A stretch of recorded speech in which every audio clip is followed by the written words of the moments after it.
Syndrome myéloprolifératif, ce terme regroupe un ensemble de maladies caractérisées par une prolifération excessive d'une ou plusieurs lignées de cellules sanguines au niveau de la moelle osseuse. Ce que vous voyez ici, c'est justement un prélèvement de moelle où l'on devine cette hypercellularité, signature de ces pathologies chroniques qui peuvent évoluer vers des formes plus agressives. Retenez l'idée clé, une production dérégulée. Chers étudiants, voici notre feuille de route pour cette session. Nous allons d'abord poser les bases avec une introduction et un rappel physiologique. Puis, nous aborderons les affections myéloprolifératives majeures, la leucémie myéloïde chronique, la thrombocytémie essentielle, la polyglobulie de Vaquet, et la myélofibrose primitive. Chacun de ces points nous permettra de décrypter ces pathologies complexes avant une conclusion synthétique. Accrochez-vous, ça va être passionnant. Les syndromes myéloprolifératifs sont des hémopathies malignes chroniques. Ils résultent d'anomalies clonales de la cellule souche hématopoïétique qui affectent la lignée myéloïde. La manifestation clinique dépend de la lignée qui prolifère de manière prédominante, granulocyte pour la leucémie myéloïde chronique, érythroblastique pour la polyglobulie vraie, ou plaquettaire pour la thrombocytémie essentielle. N'oublions pas l'ostéomyélofibrose. L'hématopoïèse, c'est ce processus fascinant de formation de toutes nos cellules sanguines. Tout démarre d'une cellule souche hématopoïétique unique qui se diversifie en deux grandes lignées. D'un côté, la lymphopoïèse, donnant les lymphocytes T et B, essentiels à l'immunité. De l'autre, la myélopoïèse, qui produit nos globules rouges, plaquettes, et les granulocytes et monocytes. C'est un ballet cellulaire parfaitement orchestré, progressant des progéniteurs aux cellules matures. L'organisation hiérarchique des cellules est fondamentale. Au sommet, les cellules souches ont un potentiel d'auto-renouvellement maximal. En descendant vers les progéniteurs, les précurseurs et les cellules matures, le processus de différenciation s'accentue. Parallèlement, la capacité d'auto-renouvellement diminue drastiquement. Cet équilibre est crucial pour la maintenance et la régénération de tous nos tissus. La leucémie myéloïde chronique, ou LMC, est une néoplasie myéloproliférative caractérisée par la prolifération excessive de cellules myéloïdes matures et immatures dans la moelle osseuse et le sang périphérique. C'est une maladie clonale des cellules souches hématopoïétiques, souvent liée à la translocation chromosomique T9, 22 formant le chromosome Philadelphie. Cette anomalie génétique conduit à la production d'une protéine de fusion BCR-ABL, cible des traitements actuels, révolutionnant la prise en charge de la LMC. Définition, nous parlons d'une hémopathie maligne chronique, un syndrome myéloprolifératif issu d'une anomalie monoclonale des cellules souches hématopoïétiques. L'élément central est l'anomalie cytogénétique, le chromosome de Philadelphie. Il résulte d'une translocation réciproque entre les chromosomes 9 et 22, bien illustré ici, créant le gène de fusion BCR-ABL.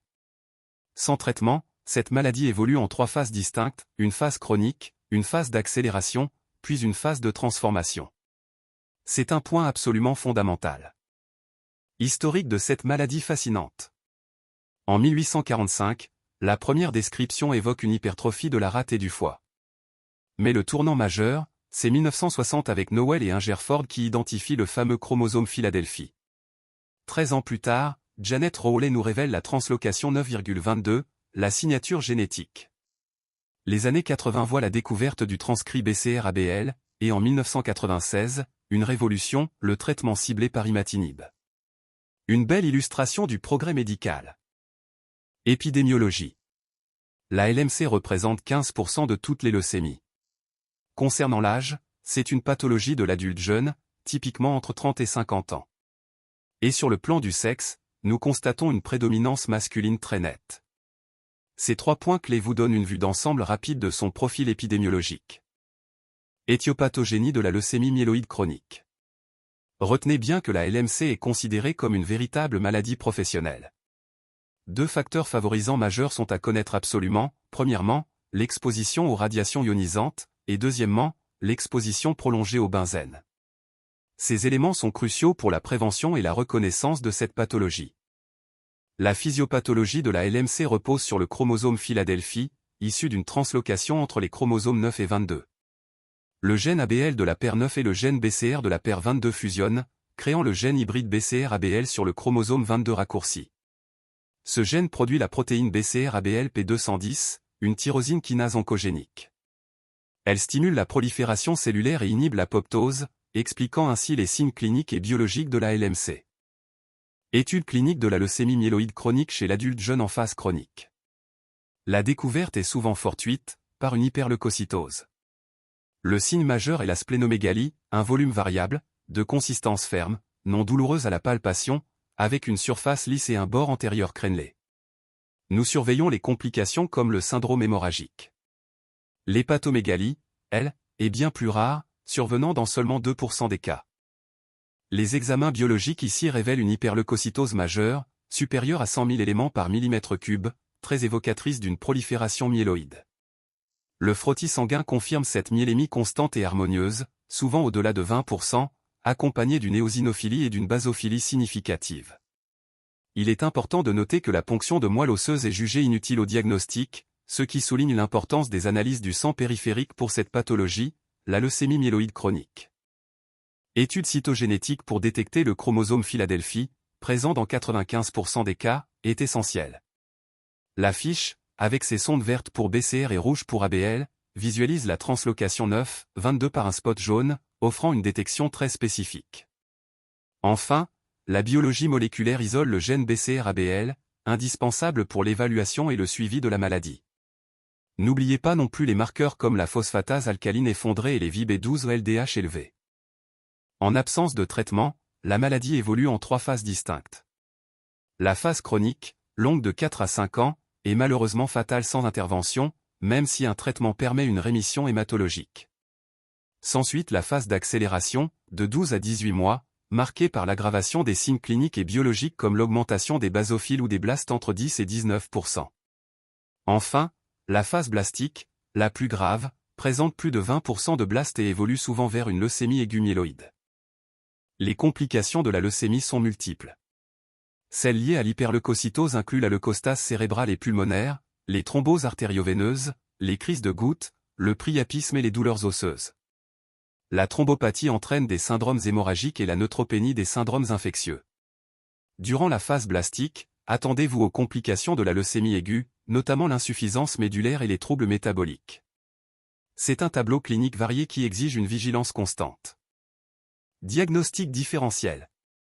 Cliniquement, il faut absolument éliminer les autres causes de SPM, comme les anémies hémolytiques, les maladies de surcharge, les infections, ou d'autres syndromes lymphoprolifératifs et myéloprolifératifs. Biologiquement, attention à ne pas confondre une myélémie pathologique avec celle due à des hémolyses avec régénération, une corticothérapie, des infections ou des métastases osseuses. C'est crucial pour un diagnostic précis. Pronostic. Il dépend de nombreux facteurs comme le stade de la maladie, la réponse au traitement, et la présence d'anomalies génétiques, notamment la mutation T315I. Le score de Sokal, essentiel, stratifie le risque en se basant sur l'âge, la taille de la rate, le pourcentage de blastes et les plaquettes. Ce score calcule un risque relatif qui permet de classer les patients en faible, intermédiaire ou haut risque, impactant directement la survie médiane. Un risque faible donne 60 mois, contre seulement 32 mois pour un risque élevé. C'est un outil indispensable pour l'orientation thérapeutique. Traitement. Notre stratégie est double, d'abord, le confort du patient et la prévention des complications. Ensuite, viser des rémissions complètes hématologiques, cytogénétiques, moléculaires avec l'objectif ultime de la guérison par greffe allogénique. Pour cela, nos premières armes sont le traitement symptomatique, hydratation alcaline, des hypouricémiants comme le zylorique, et la cytaphérèse vitale en cas de priapisme ou de leucostase. Une approche proactive, indispensable. Traitement spécifique de la LMC a radicalement évolué. D'un passé historique incluant arsenic ou radiothérapie, nous avons progressé via les chimiothérapies comme l'hydroxurée, toujours utilisée, et l'interféron alpha. Le vrai saut technologique est survenu dès 1998 avec l'imatinib, le chef de file des inhibiteurs de tyrosine kinase. Ces thérapies ciblées de première, deuxième et maintenant troisième génération comme le bosutinib, représentent une avancée majeure, offrant une rémission bien supérieure aux approches antérieures. Indication. Le traitement de la LMC varie selon la phase. En chronique, imatinib à 400 mg au jour. En phase accélérée, la dose monte à 600-800 mg. Pour la phase blastique, plus agressive, on associe chimiothérapie, imatinib ou un ITK de deuxième génération. La surveillance est cruciale, hebdomadaire le premier mois, puis mensuelle. Elle comprend un suivi clinique des effets secondaires et un bilan biologique régulier FNS, rénal, hépatique. Pour évaluer l'efficacité du traitement, nous distinguons 3 niveaux de réponse clés. La réponse hématologique complète normalise les paramètres sanguins et supprime les symptômes. Puis, la réponse cytogénétique mesure la proportion de cellules Phi positives, avec un objectif de 0% pour une réponse complète. La plus sensible est la réponse moléculaire, une baisse de 3 logs du transcrit BCR-ABL signale une réponse majeure, et son absence durable, la réponse complète. C'est notre objectif ultime. Polyglobulie de Vaquet, ou polyglobulie essentielle, est une maladie myéloproliférative caractérisée par une production excessive de globules rouges. Cette surproduction entraîne une hyperviscosité sanguine, augmentant significativement le risque de thrombose. C'est crucial de comprendre que sa physiopathologie implique fréquemment une mutation du gène JAK2, un élément clé pour son diagnostic et la gestion clinique de cette pathologie souvent chronique. La définition d'un syndrome myéloprolifératif chronique repose sur une prolifération médulaire excessive du tissu myéloïde. Cette prolifération concerne les 3 lignées, mais est nettement prédominante sur la lignée érythroblastique. Elle entraîne un accroissement fondamental de la masse globulaire totale. C'est la pierre angulaire pour caractériser cette pathologie. En épidémiologie, nous avons ici une maladie assez rare.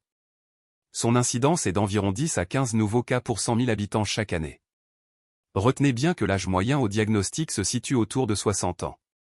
Et un point important, cette pathologie touche indifféremment les hommes et les femmes. Pas de facteurs discriminants liés au sexe ici. Cette diapositive illustre la voie JAK-STAT. Normalement, la fixation de l'épo-active JAK2, qui phosphoryle les STAT. Ces protéines dimérisent, transloquent au noyau et activent les gènes de prolifération et survie. La découverte en 2005 de la mutation JAK2V617F est cruciale, elle active constitutivement la voie, même sans cytokine, expliquant les hémopathies. Un mécanisme essentiel. Clinique de cette pathologie est double. On la découvre souvent fortuitement lors d'un bilan systématique, ou bien face à des signes d'hyperviscosité sanguine. Au niveau cutané, retenez l'érythrose faciale et ce prurite si particulier déclenché par l'eau. Les manifestations neurologiques, comme les céphalées, les vertiges ou les troubles visuels, sont directement liés à cette hyperviscosité. Enfin, une splénomégalie de volume variable est fréquemment observée. C'est un tableau clinique riche qui doit vous alerter. Signes biologiques essentiels, l'hémogramme révèle une augmentation de l'hémoglobine et de l'hématocrite, avec des seuils spécifiques pour l'homme et la femme, souvent accompagnés d'une thrombocytose ou hyperleucocytose. La biopsie ostéomédulaire est cruciale, montrant une richesse anormale du tissu hématopoïétique et une dystrophie mégacariocytaire. N'oubliez pas la biologie moléculaire, la recherche de la mutation V617F sur la tyrosine kinase JAK2 est un marqueur diagnostique indispensable. Le myélogramme, lui, est facultatif. Autres examens sont absolument cruciaux pour éliminer efficacement toute polyglobulie secondaire.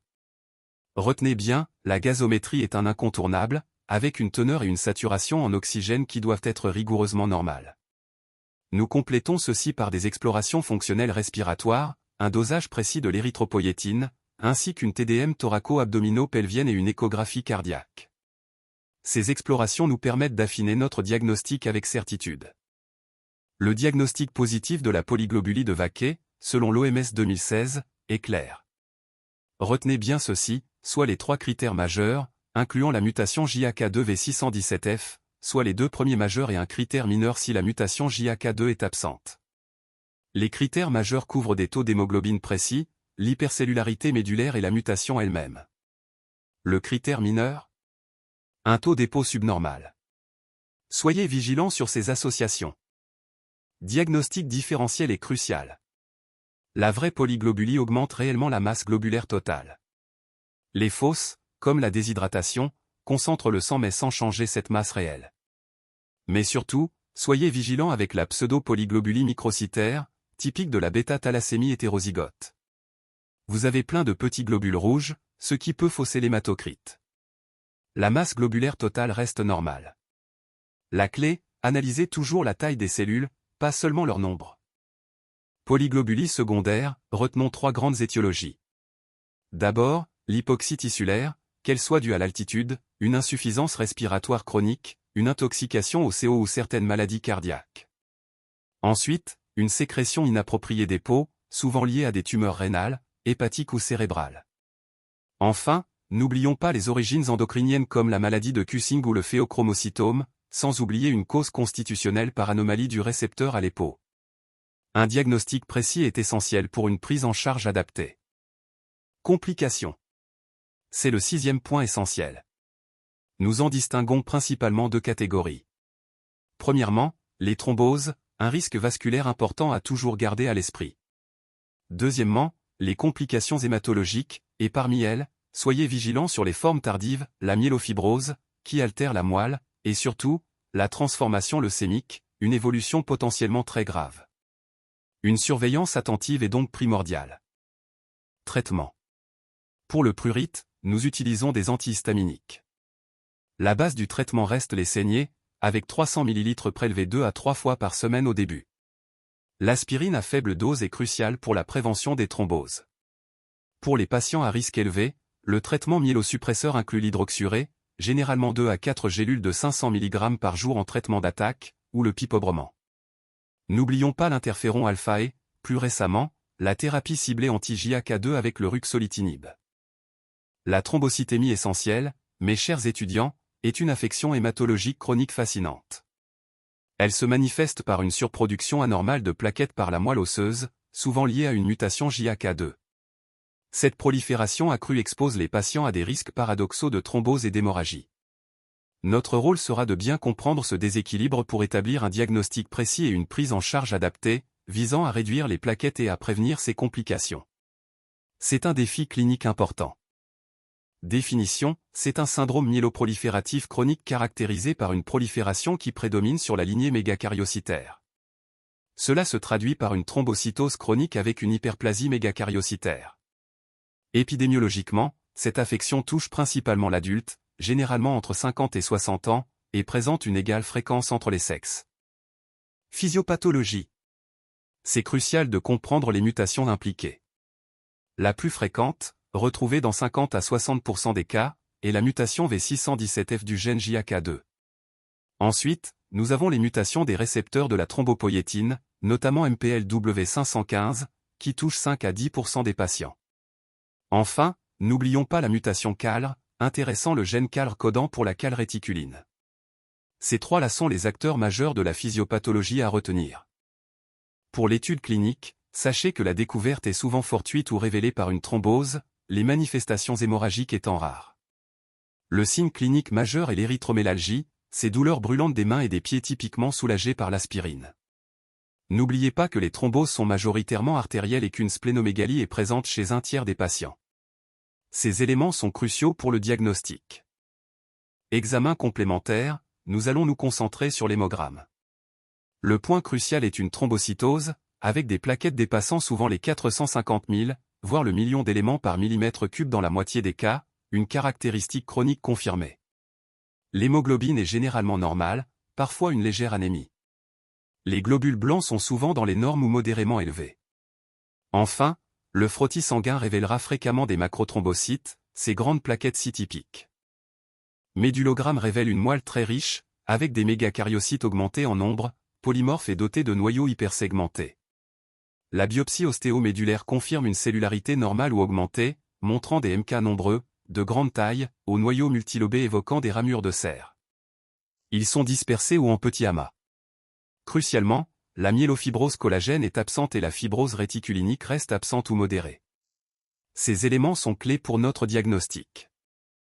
Cytogénétique et biologie moléculaire sont des piliers du diagnostic. Le karyotype est anormal dans 15 à 20% des cas. Nous recherchons systématiquement le réarrangement BCR-ABL pour éliminer la leucémie myéloïde chronique.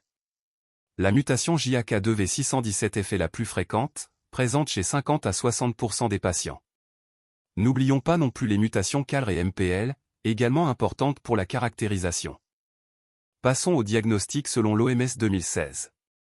Pour la thrombocytémie essentielle, le diagnostic requiert soit les 4 critères majeurs, soit les 3 premiers majeurs avec le critère mineur. Retenez, des plaquettes supérieures à 450 GEL, une biopsie médulaire typique de prolifération mégacariocytaire, l'exclusion d'autres syndromes myéloprolifératifs, et une mutation de JAK2, CALR ou MPL. Le critère mineur vérifie la clonalité ou l'absence de cause réactionnelle. Maîtriser ces points, c'est crucial. Évolution et complications. Retenons que les complications vasculaires sont majeures, avec une fréquence notable des thromboses artérielles. Heureusement, les thromboses veineuses profondes et les embolies pulmonaires sont, elles, rares. Concernant les hémorragies, elles apparaissent principalement lorsque le taux de plaquettes excède les 1500 GRL. C'est un seuil clinique crucial à surveiller. Les complications hématologiques méritent toute notre attention. En effet, le développement d'une myélofibrose est une réalité assez fréquente chez ces patients, nécessitant une surveillance attentive.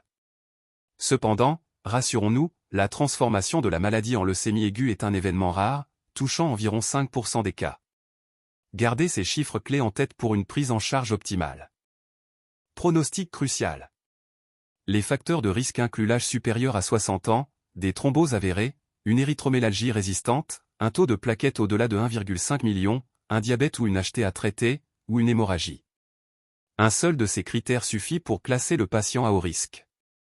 Par contre, le risque est faible si le patient a moins de 40 ans et aucun de ces facteurs. Il est intermédiaire entre 40 et 60 ans, toujours sans aucun des critères de risque. Retenez bien cette classification rapide et essentielle. Traitement. Pour les patients à risque thrombotique élevé, soit âgés de plus de 60 ans, soit avec des antécédents de thrombose, la stratégie repose sur l'hydroxurée associée à l'aspirine. L'anagrelide est une option de seconde ligne, tandis que l'interféron alpha est privilégié avant 40 ans ou en cas de grossesse. Pour les patients à faible risque, c'est-à-dire moins de 60 ans sans antécédent ni risque cardiovasculaire, une simple aspirine ou même une abstention thérapeutique peut suffire. Myélofibrose primitive ou splénomégalie myéloïde idiopathique, ce sont des termes clés pour comprendre une hémopathie myéloïde chronique. Nous parlons d'une maladie rare où la moelle osseuse est progressivement remplacée par du tissu fibreux. Conséquence directe, la production de cellules sanguines se délocalise, notamment vers la rate, entraînant une splénomégalie massive. Retenez bien l'idée d'une moelle qui ne fonctionne plus comme une usine normale et dont les travailleurs se déplacent pour continuer la production ailleurs. Définition. La myélofibrose primitive, ou MFP, est une hémopathie maligne chronique. C'est le syndrome myéloprolifératif le plus rare, mais aussi le plus grave. Retenez surtout qu'elle se caractérise par deux points essentiels, d'une part, une fibrose médulaire progressive, et d'autre part, une hématopoïèse extramédulaire.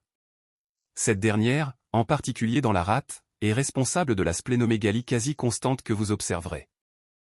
Épidémiologie, cette maladie est rare et se manifeste principalement chez des sujets âgés, généralement après 60 ans. Un point essentiel est sa nette prédominance masculine, étant plus fréquente chez l'homme que chez la femme. Gardez ces trois marqueurs en tête pour une compréhension rapide du profil épidémiologique.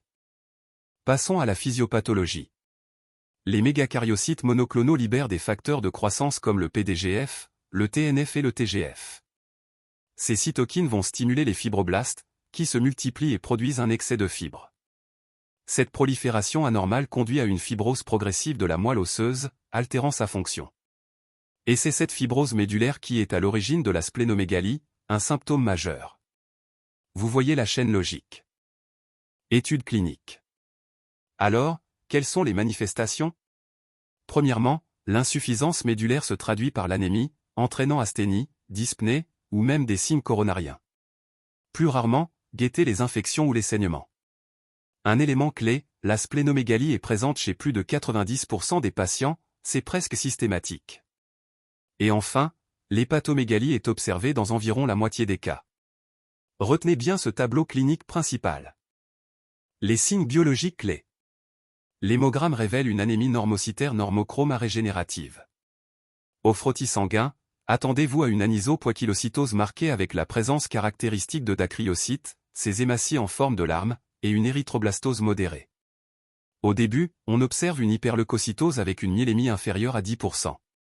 Quant aux plaquettes, leur nombre est très variable, souvent avec des formes dystrophiques géantes et dégranulées. La biopsie ostéomédulaire est absolument indispensable pour un diagnostic juste et complet. Au stade préfibrotique ou cellulaire, nous recherchons trois points clés, l'absence de fibrose réticulinique et collagène, une moelle hypercellulaire avec une lignée mégacaryocytaire dystrophique, sans augmentation des myéloblastes CD34+. Enfin, soyez attentifs à la prolifération vasculaire. Ces éléments sont décisifs. Au stade fibrotique, la ponction médulaire devient très difficile, voire impossible, signe d'une moelle osseuse profondément modifiée. Cette moelle est hypocellulaire mais paradoxalement marquée par une augmentation de la lignée mégacariocytaire, souvent dystrophique. Surtout, la fibrose réticulinique et collagène est présente, expliquant ces difficultés. Retenez que le taux de myéloblastes reste généralement modéré, entre 0 et 10%. Le cariotype. Remarquez que près d'un tiers des patients présentent un cariotype normal. Cependant, il est impératif d'écarter la présence d'un chromosome Philadelphie ou d'un réarrangement génique BCR-ABL. Quant aux mutations, la V617F est retrouvée dans la moitié des cas, la CALR chez 33% des patients, et n'oublions pas la mutation MPL. Des marqueurs clés pour la caractérisation.